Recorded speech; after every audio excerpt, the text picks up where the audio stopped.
Morning YouTube.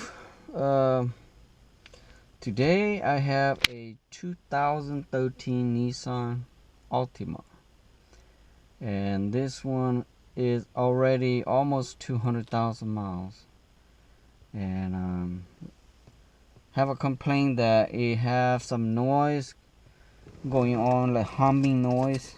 So I will take it for test drive to see what kind of noise is that. Okay, I think when I hit about 40 miles per hour, and this GoPro here is very sorry on recording, but when I try to turn a little bit right, and I can hear the sounds increasing. Let's see. And left, I don't hear much, but right, I can hear sounds like humming increasing, and I know it's from the driver's side because it's right here. I can feel it. My GoPro may not be able to feel it in here, but I'm going to explain that this is a wheel bearing, because wheel bearing, if you make a turn, not yank it, okay, sometimes you yank like this and you can feel it, the noise increasing, but you don't have to. You just like slightly turn like this, slightly turn a little bit, and you can hear that humming noise increasing. So anytime you turning either left or right and you hearing the noise increasing, the humming noise, like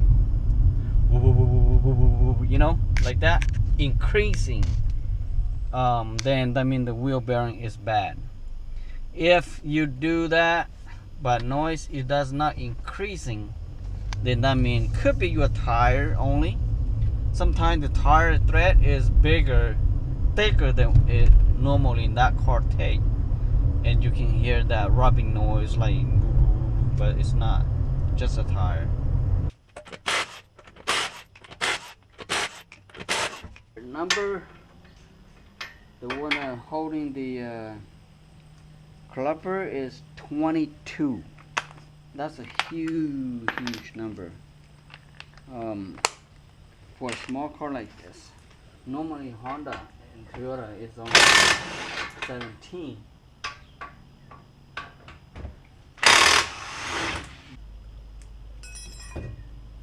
Rotor going off.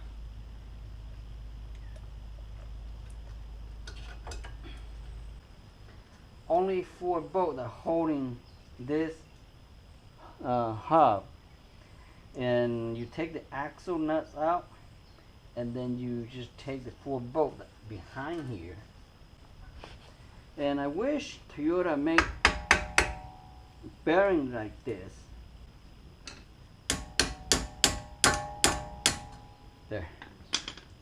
The socket on this is number 32 millimeter, where you can using 1 inch and a quarter, and both fit perfectly.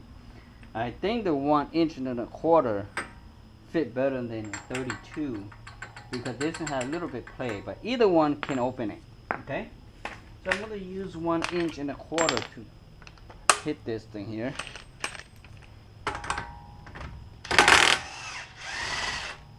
That is number 17. Cracking down. Not too bad. It doesn't, not heavy at all. I thought it would be a lot of strength on it.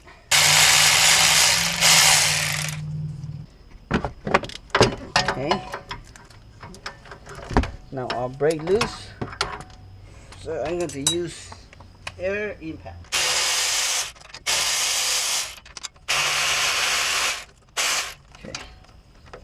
So now everything's come off, and you have the ABS sensor down here. Taking the ABS sensor out is nothing hurting, just in case you damage the ABS sensor here, and that was more painful that you take them out. I'm gonna put this nut back in so I can hit with the nuts only.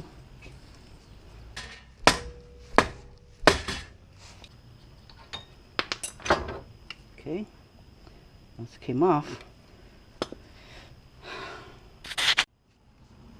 so you can hear it, but a little bit noise only. Okay, let's matching this. Look pretty close to each other. Okay.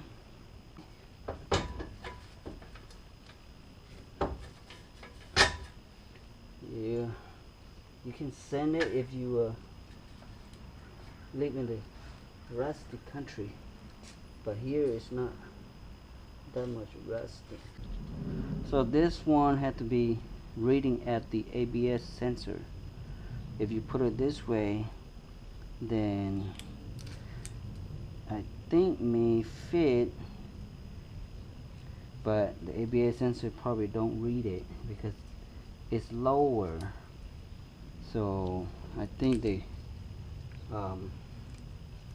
bottom hole right here is under like that, because you need the ABS sensor to be read it right here. If you put it the other way, this low, you can't read it.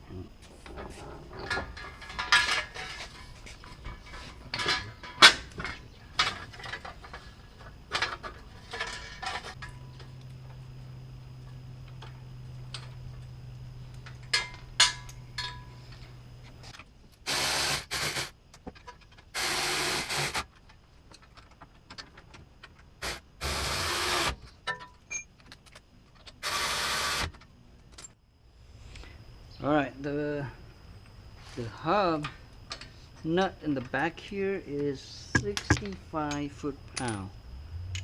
So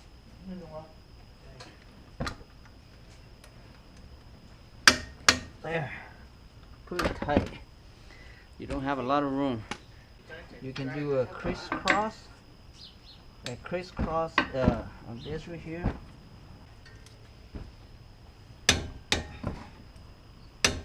Okay, so now I'm done. So to torque the nut here, I have to put my brakes on it.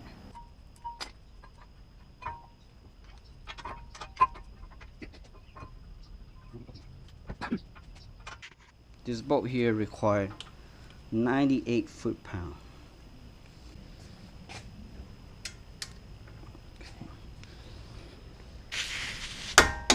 Okay.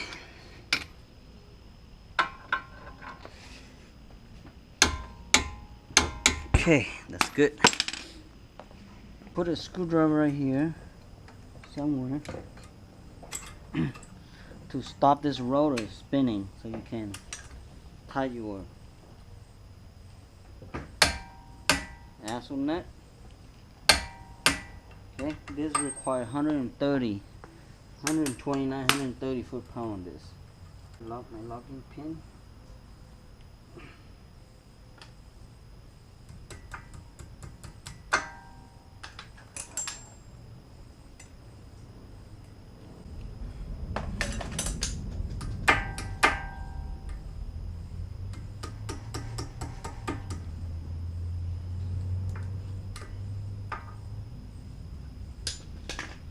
Okay, that's good enough.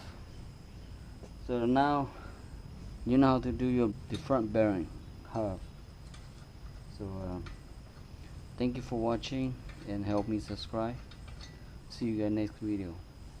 Bye now.